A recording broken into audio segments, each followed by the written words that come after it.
Kas čia šiandien įvyko? Ką jūs čia radot? Atvažiavot vežti atliekų, kaip viskas buvo? Pravažiavom šitą aikštelę ir pamatėme pavojingų atliekų primestą prie popieriaus konteinerio.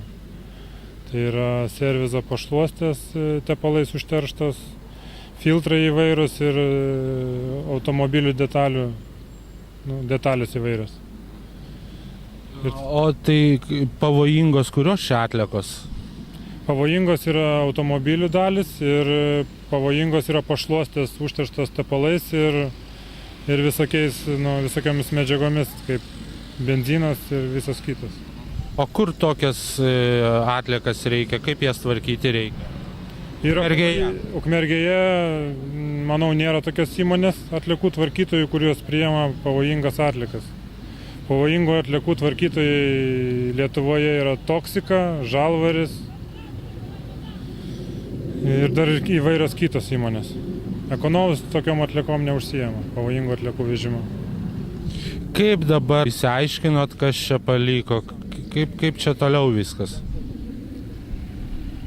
Toliau iškvietėme savivaldybės atstovus, iškvietėme agentūros departamento atstovus aplinkosaugos ir radome dokumentus įmonės, kurie čia išteršė, išmetė šitas atliekas.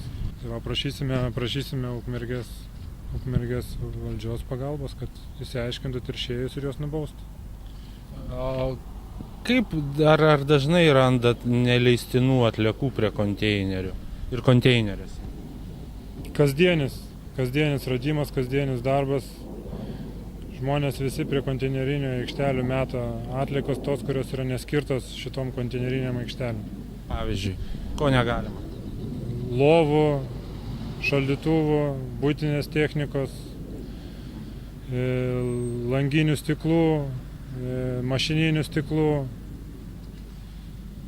statybinių atliekų, šiferio. Visos atliekos čia neskirtos šitom aikštelėm, kad jas galima versti ir mesti šalia. O kur su tokiom atliekom? Pavyzdžiui, žmonės pasikeitė langus. Kur keisti? Langų stiklo negalima arba lovas. Ką dabar su jom daryti? Nežinau, čia savivaldybės klausimas. Kiek aš žinau, yra aikštelė Girseniškių 3 adresu, bet jinai yra neatidaryta. Šiaip tai gyventojai galėtų mesti tenai atliekas vežti ir laisvai nemokamai jos būtume priimamos.